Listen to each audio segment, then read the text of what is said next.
Eu sou o professor Alexandre Miranda. Este é o canal Em Cristo, no quadro Clareza Teológica. Hoje vamos falar de um ponto pessoal. Por que eu não sou católico? As diferenças entre catolicismo e calvinismo. O cristianismo se desenvolveu ao longo da história em diferentes tradições teológicas.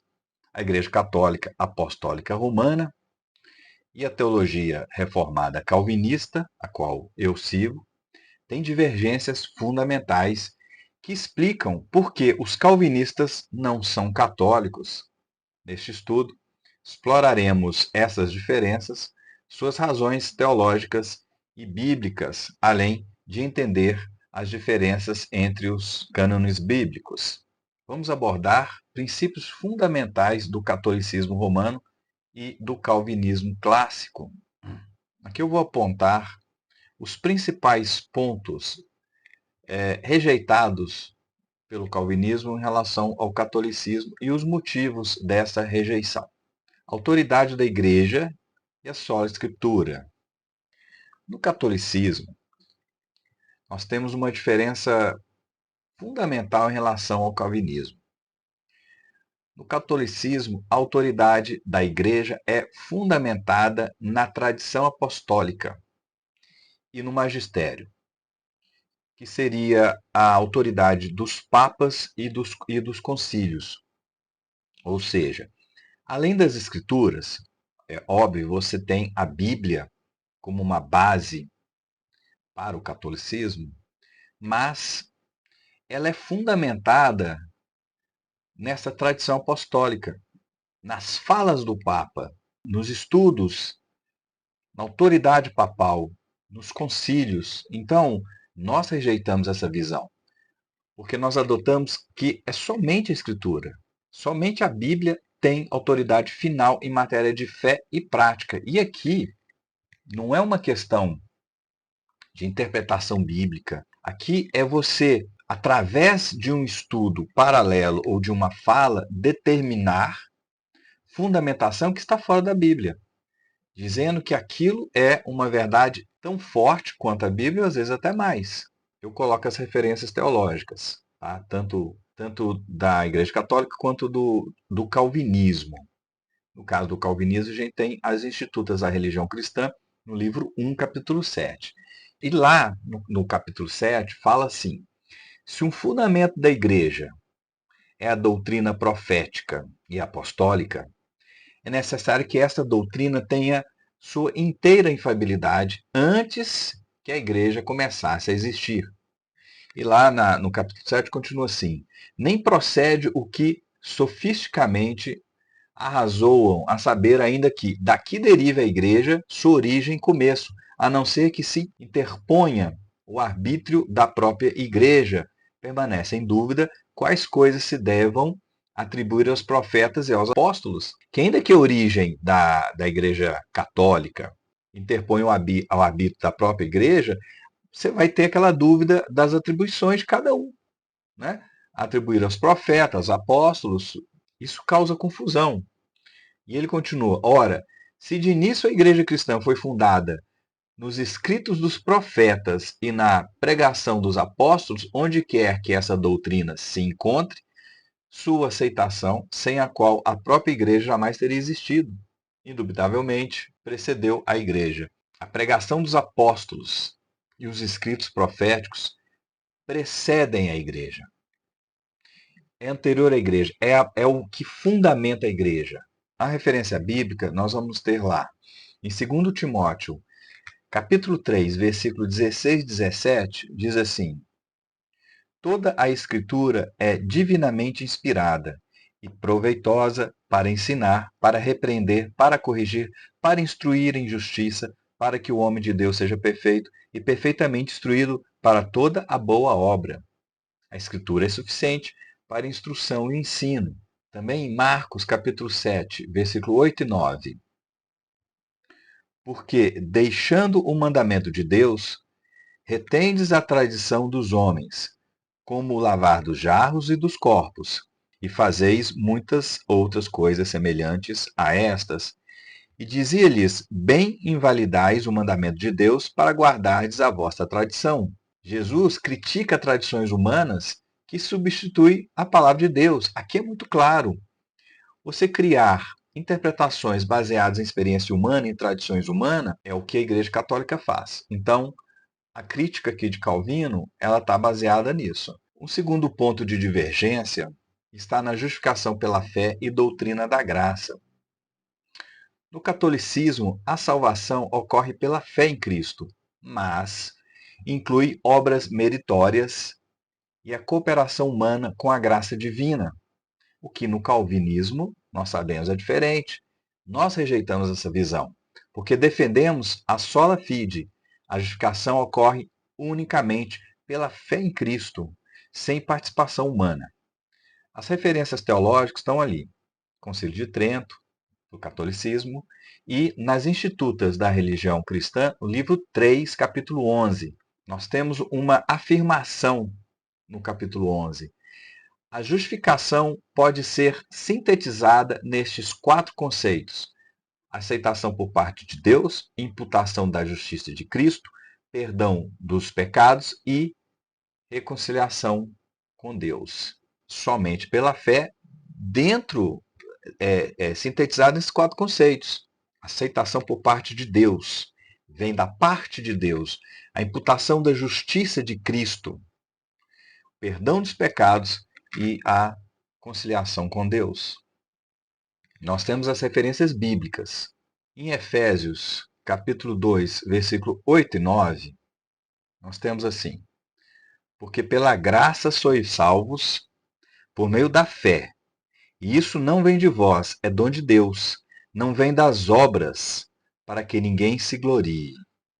A salvação é pela graça, mediante a fé, e não por obras. E em Romanos, capítulo 3, versículo 28, nós temos: concluímos, pois, que o homem é justificado pela fé sem as obras da lei. O homem é justificado pela fé. Se não for pela fé, não adianta as obras humanas. Uma outra divergência, um outro ponto de divergência são os sacramentos e a Eucaristia. No catolicismo, ele afirma 7 sacramentos, que são batismo, Eucaristia, crisma, confissão, unção dos enfermos, ordem e matrimônio. E ensina a doutrina da transubstanciação, ou seja, que o pão e o vinho se tornam literalmente o corpo e sangue de Cristo. No calvinismo, nós aceitamos apenas 2 sacramentos, que é o batismo e a ceia do Senhor. E na ceia do Senhor, nós rejeitamos a transubstanciação, ensinando que Cristo está espiritualmente presente na ceia, mas não fisicamente. As referências teológicas estão aí. E eu quero pensar algumas coisas ali nas Institutas da Religião Cristã, no livro 4, capítulo 17. Você tem Calvino dizendo assim: falácia da pretensa transubstanciação, isto é, que a matéria do pão se converte no corpo de Cristo, elemento não ensinado pelos autores dos primeiros séculos. Portanto, foi-lhes necessário refugiar-se nessa ficção, que o pão se converte no corpo de Cristo. Não que, propriamente falando, o pão se converta no corpo de Cristo, mas é o contrário.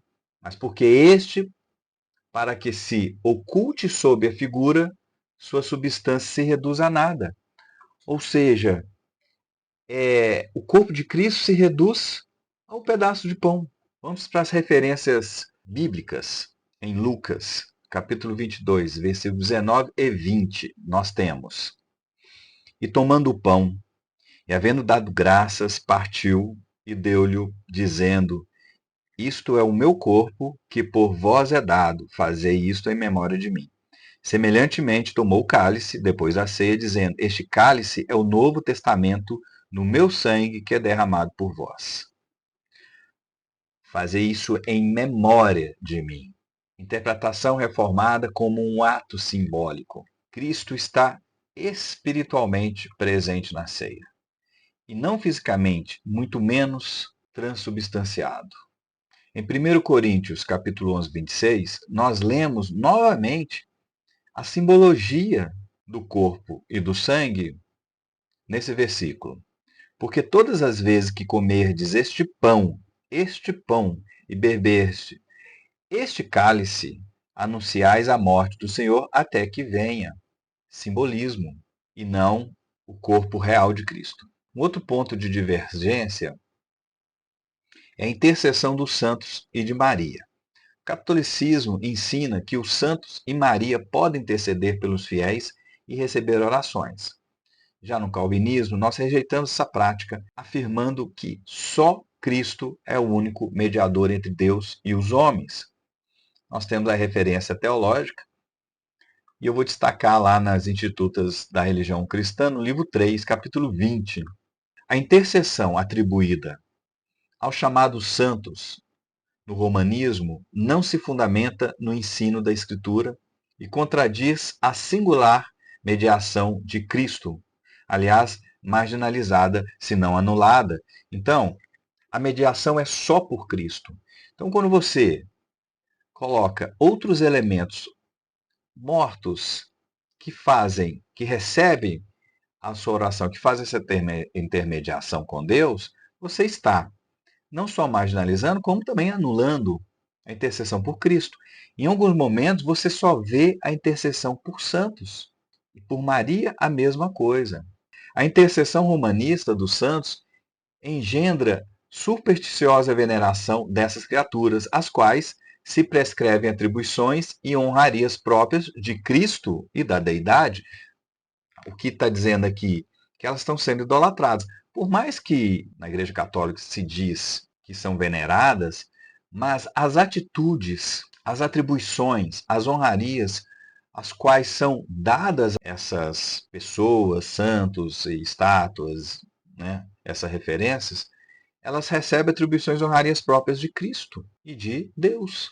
Vamos continuar aqui.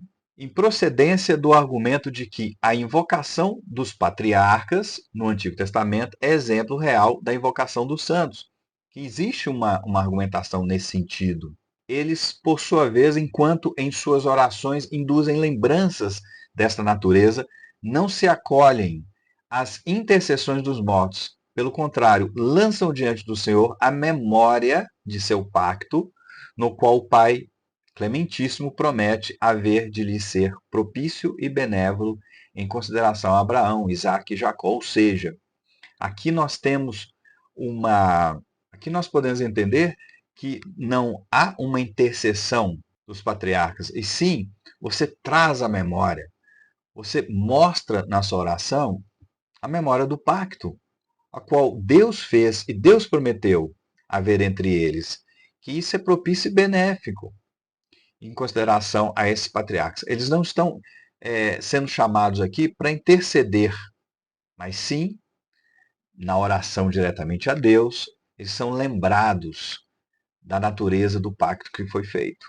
E há uma frase muito interessante de Calvino que ele diz assim: quanto mais longe, porém, veio parar a diabólica insolência desses que não hesitam em transferir aos mortos o que era próprio de Deus e de Cristo. Então, você pode argumentar quando São Paulo, da Igreja Católica, ou o apóstolo Paulo, ele intercedeu e ele fez algum milagre, isso em vida, mas estávamos naquele momento, na era apostólica, que os sinais eram precisos. E a justificativa de que, se naquela época ele fez isso, ou eles fizeram isso, então eles continuariam fazendo isso. Mas não. Com a morte dos apóstolos, se encerra essa era. E aí você atribui, você transfere aos mortos o que você deve fazer diretamente a Deus e deve fazer diretamente a Cristo. Porque isso está na Bíblia. Vamos fazer as referências bíblicas sobre isso. 1 Timóteo, capítulo 2, versículo 5. Porque há um só Deus e um só mediador entre Deus e os homens, Jesus Cristo, homem. Há um só mediador, que é Jesus Cristo. E em João, capítulo 14, versículo 6, você tem: Disse-lhe Jesus: Eu sou o caminho e a verdade e a vida. Ninguém vem ao Pai senão por mim. Aqui é bem claro: ninguém vem ao Pai senão por mim. Então, não há uma intercessão, não há uma intermediação entre Deus e o homem que não passe por Jesus. Outro ponto de divergência é a diferença entre os cânones bíblicos. A Bíblia Católica possui 7 livros a mais no Antigo Testamento do que a Bíblia Protestante. Isso ocorre por quê?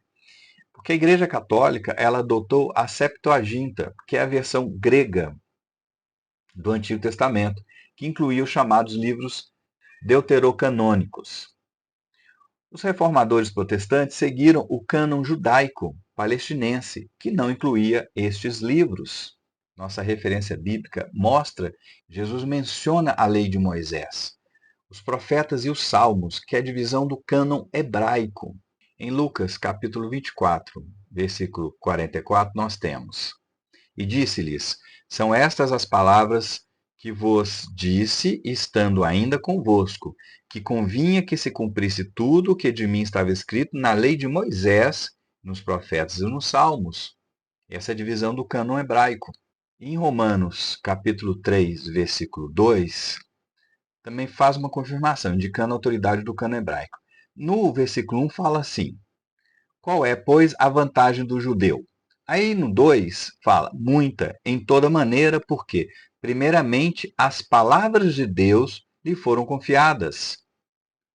Foram confiadas aos judeus as palavras de Deus, indicando a autoridade do cânon hebraico.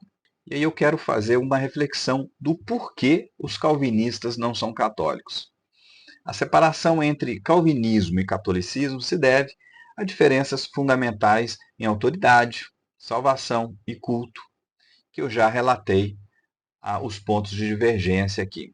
Mas recapitulando, nós temos aqui a rejeição da autoridade papal. O calvinismo nega a sucessão apostólica e a infabilidade papal. A divergência sobre a salvação.